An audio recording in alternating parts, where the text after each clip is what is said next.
2019, cuando estaba detenida. De este año, De usted este tiene año la 2019, seguridad de aquello. totalmente, absolutamente, y lo voy a demostrar. El cuaderno lo escribió la señora Pamela Martínez estando en esa casa de acogida entre el 20 y el 25 de mayo del 2019.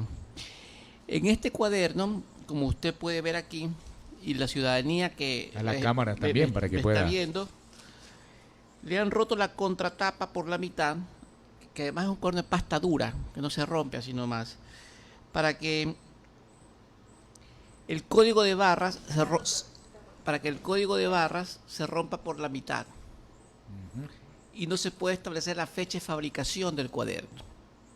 Pero la fecha de fabricación del cuaderno es posterior al año 2013-14 que se supone que se escribe esto.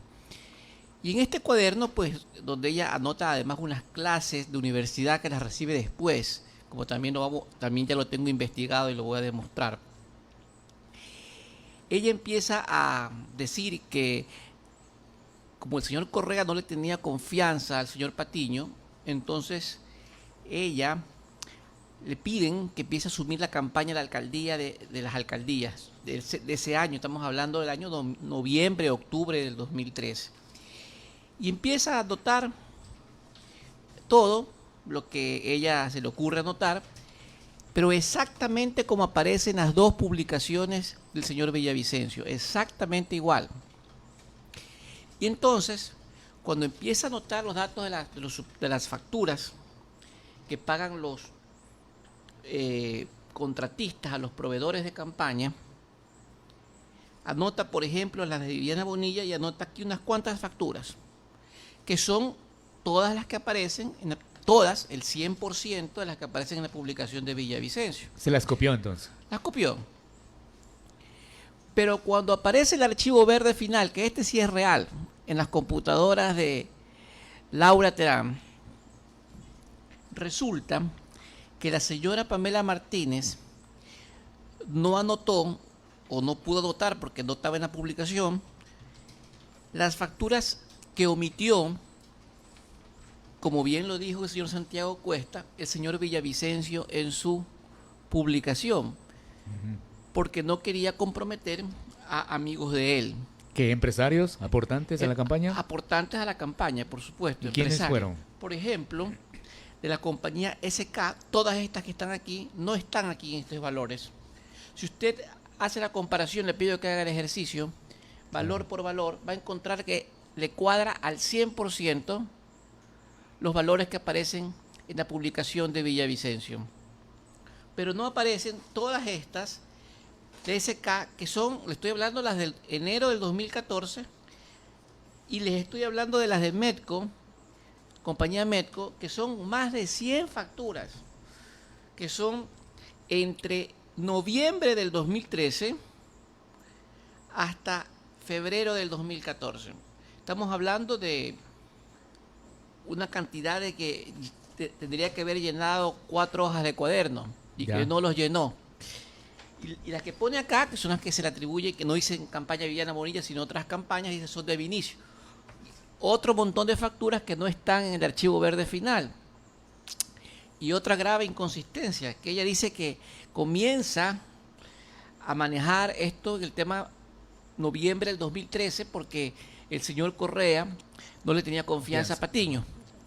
Pero resulta que de acuerdo a este archivo verde final, ella venía manejando los fondos de campaña o las contribuciones irregulares de campaña, porque eso es lo que es, desde el año 2011 hasta el año 2016.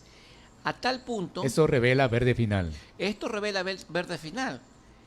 Que el último pago que hacen, que aquí está, es el 9 de agosto del 2016 al señor Gustavo Bucarán, dice previa autorización de A1, que es Rafael Correa Delgado, y pedido por Carlos Vaca para Rafael Contigo Siempre, por $100,000.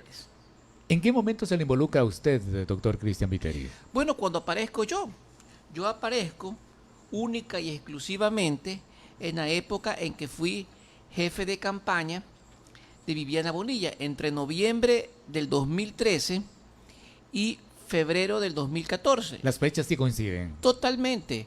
Pero es que es la única fecha en que me pueden involucrar, pero yo no he sido parte de esta asociación ilícita. Yo he sido parte de un error. No me estoy excusando si cometí algún error de no verificar, de no preguntar, oye, ¿de quién son los fondos? Pero yo no era tesorero del movimiento, no era tesorero de campaña. Yo era jefe de campaña, entre comillas, que viene a ser como una especie de coordinador de campaña ad honorem. Y yo lo que hacía es que decían, hay fondos para la campaña, los mandaba a recoger, pero yo fui el único que los depositó en la cuenta del Banco de Fomento y desde allí se le pagaron a los proveedores. Eso yo lo he demostrado.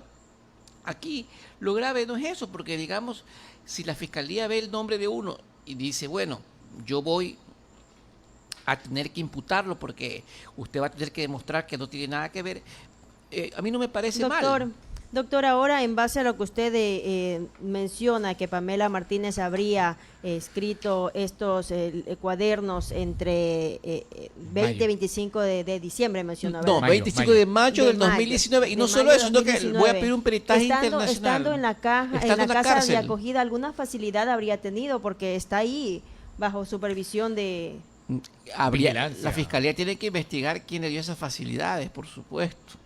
Habría que ver cómo se hizo esto, porque esto es un fraude procesal. Ahora, dice usted peritaje, ¿a qué? Al cuaderno. Hay que hacer un peritaje, no de la escritura, porque está claro que es de ella. Ella lo escribió en esta casa de acogida.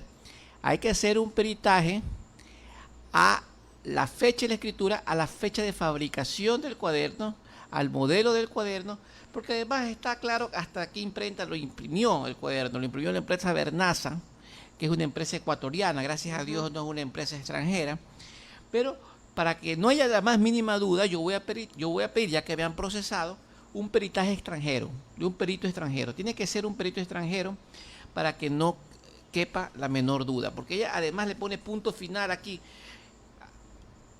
al cuaderno, como entregó todo a Alianza País en febrero del 2014, y resulta que ella siguió manejando esto hasta el año 2016.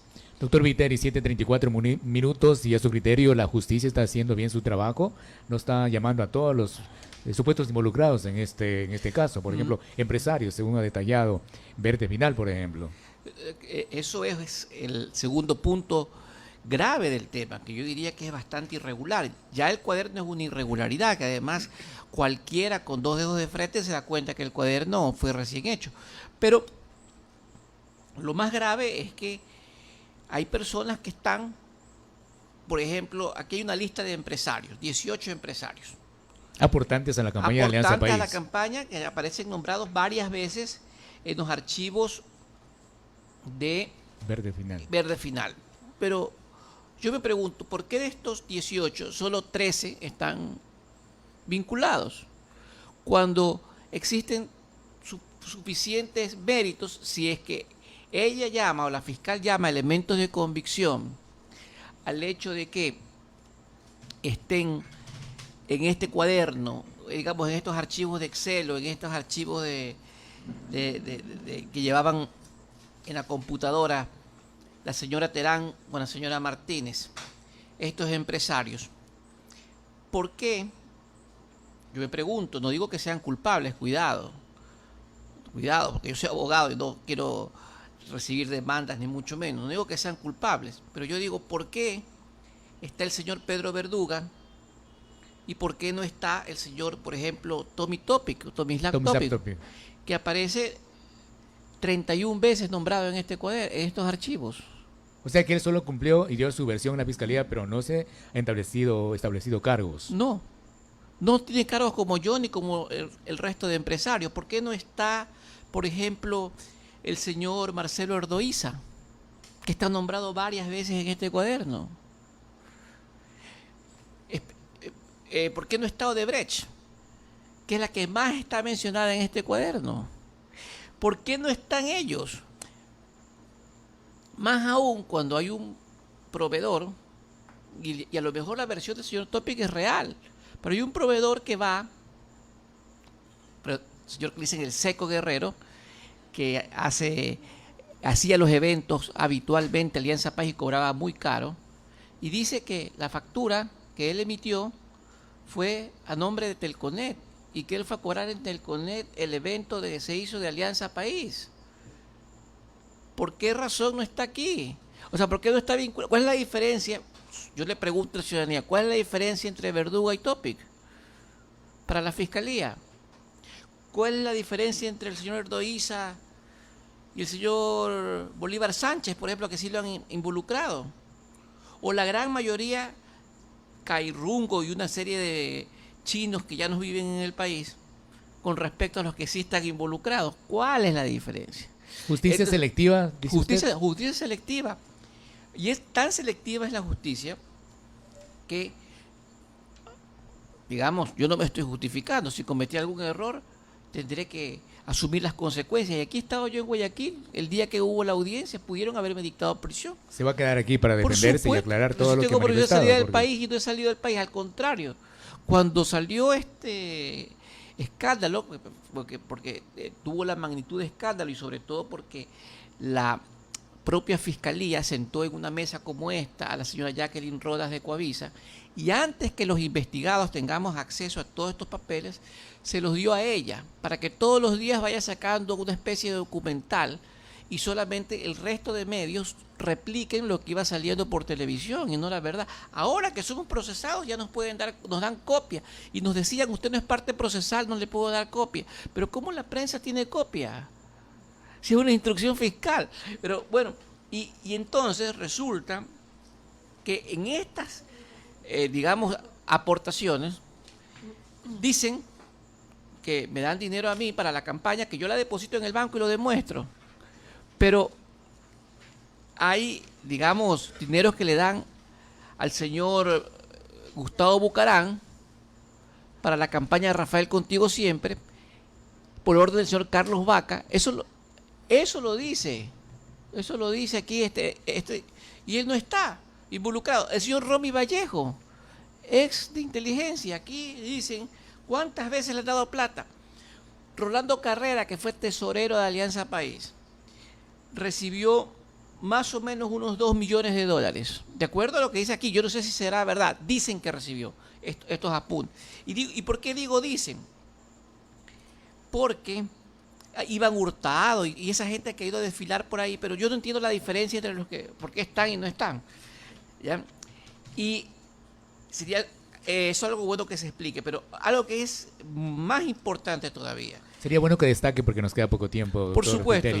Y lo último que quiero destacar es, por ejemplo, que estos archivos también demuestran algo muy importante, el desvío de fondos de campaña. No sé si son lícitos o ilícitos, pero hay un desvío de fondos horroroso que yo ahora me puedo dar cuenta, porque, por ejemplo, aquí la señora Martínez le hace escribir a la señora Terán que ha entregado la cantidad de $232,000 el 31 de enero a mí, a Cristian Viteri, por el pago en efectivo de Osier, factura 1517 por $232,000. Y este es uno de los elementos que la Fiscalía dijo en la última audiencia como elemento de convicción. Bueno, le quiero decir que ese pago de Osier no existe. No existe. No solo que no existe, sino que esa factura es girada emitida a otro cliente de Osier por $1,000 y pico, no a Sanre, y ninguna de las dos compañías tiene egresos efectivos por ese valor, ni jamás yo recibí ese dinero. ¿Qué es esto? Esta es la forma como se enriqueció Pamela Martínez y eso es público y notorio en Guayaquil. Son ya las 7 de la mañana, 40 minutos. Era necesario también conocer la postura del doctor Cristian Viteri, ex asambleísta, sobre el caso Sobornos 2012-2016. Estaremos pendientes si se solicita o no ese peritaje internacional a dichos cuadernos. Muchísimas gracias por la entrevista, doctor. 7:41 minutos en Cuarto Poder.